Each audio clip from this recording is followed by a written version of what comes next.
So in this lesson, we are going to talk about textures and the many, many uses you can get out of even one single file of a texture, and the different types of effects you can apply and different ways to apply them. Now, with that said, I have a texture here, and this is actually shot at Alcatraz Island in San Francisco. This is very cool. It was along the side of the wall along the island, and I saw this stairwell, and I saw this old brickwork here, and it looked really grungy, and I thought that would make a really cool texture for whatever. And this is something you have to think about when you're out shooting. You see something like this, is that you see a texture, you never know when it might come in handy as a design element. So go ahead and just take a quick picture of it and save that for later.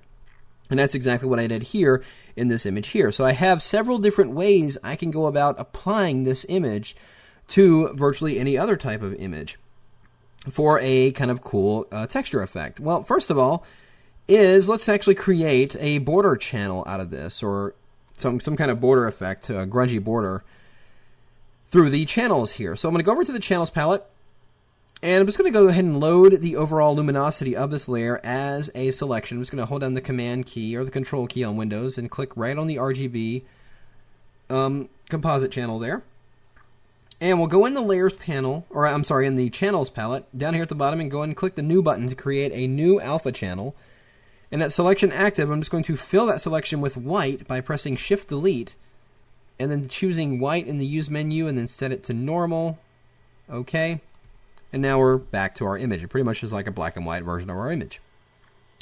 Well, first thing I'm going to do is make a levels adjustment to this, and just go ahead and bring up my levels by pressing Command or Control L. And let's go ahead and boost the contrast of this. We'll push the shadow sliders in. We'll bring up the highlights just to get really more fine contrast grunge going on there. It looks pretty good there, I think. Go ahead and click OK. Now I'm going to go in and grab the rectangular marquee tool and just draw a selection, a box selection inside of this area. Right about there. Now I want to give this a very soft edge selection, so I'm going to press the letter Q to go ahead and go into quick mask mode, and I can see the outline right there. But go to filter, go to blur, Gaussian blur. Oh, looks like it launched my lens blur. Let's say, nope, wrong one. Actually, I want to do Gaussian blur, and we'll do it really big at about 40, 45. Will look pretty good. Click OK, and then I'm going to hit the letter Q again to go back to my selection, and there it is. Again, still on that alpha channel. I'm going to press Shift Delete now, and now I'm going to choose black in the use menu, and then change the blend mode from normal to overlay. So it won't completely fill it with black. It'll just make darker the areas that are already dark. There it is right there. Maybe do it a second time, but this time maybe choose soft light so it's not quite as intense. There it is. So it's really kind of blacking out that middle area. So let's darken that up even more with some more level adjustments. Let's go and bring up levels again. Push in the dark slider here. So we're just really kind of getting scattered white grunge areas that we're going to add to our image. And I think that might work pretty good, like right there. So we'll click OK. So there is my grunge area. I can probably go ahead and paint away some of this other area inside here. In fact, let's go ahead and do that. And this is the cool thing. You can build textures like this by working with them in these alpha channels like this. We can go in here and let's actually set the brush to overlay. Let's turn off the brush features here. So, take care of that dark area there. Some of these areas are completely white, which is why they're not going to color. So there, we'll just paint in normal mode. Take care of some of that area. Not all of it. Just kind of get scattered around. Just take care of some of that areas. But what we're looking for is just a random grunge here. So let's say I'm done with that. I'm going to go back into the regular channels, back into my layers, and then go and create a new blank layer. And then go to Select, Load Selection. Which selection? I want to select the Alpha 1, the one we just created. And click OK. And there is that selection based on that channel we just made. So let's go ahead and fill this selection, this active selection, with white, normal, and OK. So there is our grunge border. So let's take an image and apply to it. Let's actually take that layer that contains that border area We'll bring it over here and put it in free transform. And again, press Command or Control 0 to expand the document out. Here we go.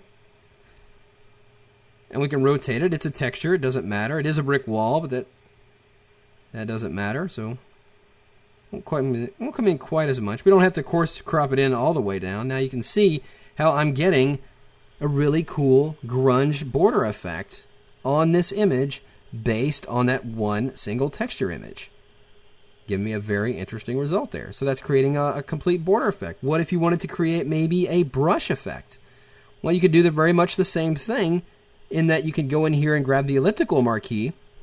And again, we're back on this original texture layer or texture file. And let's go into any of these channels again. Actually, this time, a minute ago we loaded the luminosity, but I just want to show you other options. Let's go ahead and load or make a duplicate of the blue channel here. And I'm going to go ahead and grab the elliptical marquee tool and just draw an oval selection around a pretty dingy area of this image, right down here toward the bottom. And again, I want to make that a soft edge selection, so I press the letter Q to go back into quick mask mode, which will allow me to visually see that I'm blurring the edges here. Let's do this at about 30. And there we have that. Now, going to inverse this selection, just go into Select, Inverse, and fill with black, but I'm going to do it differently. I'm going to do Shift-Delete, and again, black, but this time in overlay mode like we did a while ago. And do that a couple of times, and I'll take care of some of the edges. Right in there.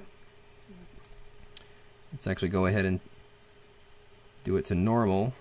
So you can see how some of those edges got a little contrasty based on that overlay fill there a moment ago. So let's do one more thing and boost the contrast of this area a little bit more with some levels adjustments, just kind of giving it a little bit more grungy there.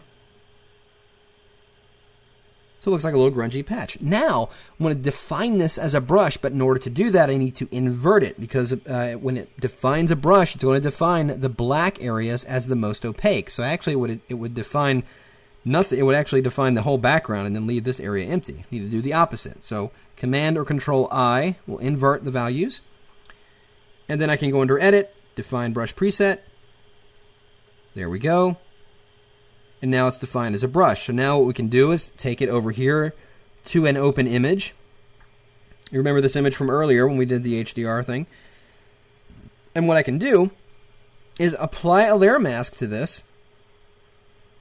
And then grab that paintbrush and let's go and find that brush. And if you open up the menu here, it will be the very last brush attached or that's been added to your list here. So it's right there. So it's very large, so let's make it smaller. I'm just going to use my left bracket key. And then painting with black, you can see if I start to paint, it will remove or mask that area. But let's actually go in here and change the behavior of the brush a little bit. Let's open up the brush options. Activate shape dynamics. We have the size jitter all the way up to 100. That's fine. Angle, I'm going to go ahead and leave it at that. Scatter, let's go ahead and scatter it just a little bit. And let's make it a little bit smaller, and we can go in here and start to really paint the grunge in. Let's actually space it out a little bit more. Maybe even vary the opacity. Let's actually have the opacity kind of jostling in and out there. There we go. Maybe scatter it a bit more. So we've got the size jittering, we've got some scattering, we've got a little bit of opacity jitter going on, and we can come around here. Oh, it's too much scattering. And we can just come around the edge and just paint in these grunge elements on our photo. To kind of paint in a grunge border effect right like this. Instead of, making it out of the entire image, which is certainly one way of doing it. This way you're painting on the layer mask, which, of course, you can combine with adjusting the layer mask with your levels. Notice over here in the layers panel, we're on that layer with a layer mask. If I were to bring up my levels now, since I'm selected on the layer mask itself, I can tighten up the contrast even more so on that grungy border, just like that.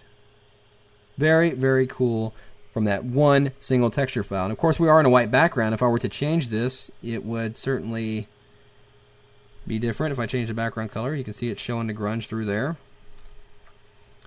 Different ways of applying textures. And this all came from a single texture file. Numerous possibilities coming from a single texture file. Again, this is just a simple brick wall I got off of Alcatraz, over in Alcatraz there in San Francisco, and started thinking, what are the many things I could use such a texture for?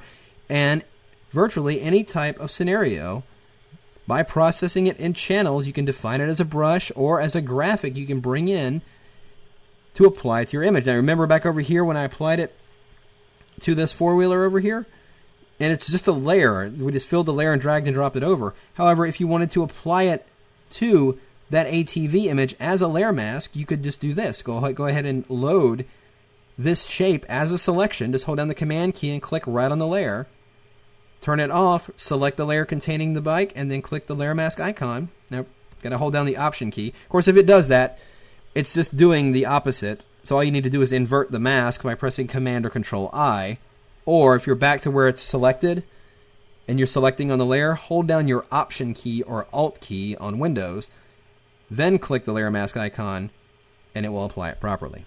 So it's masking it in this case, and in this case over here, it's just applying the layer as a graphic. So numerous ways to apply them and create brushes and all different ways of working with a simple texture. And again, this was only built, all these things were built from this one single texture file, so there's so many different possibilities. And you can do no wrong by keeping a large library of textures. I actually do keep a large folder of textures in my system that I use for whatever. Anytime I need them, they're always there. So anytime you're out and about, and even textures on your iPhone. If you have a cell phone that takes really good pictures, shoot a texture with your phone. You can actually process it. It is a texture, so does it need to be super sharp because you're going to be making all these adjustments and effects to it anyway.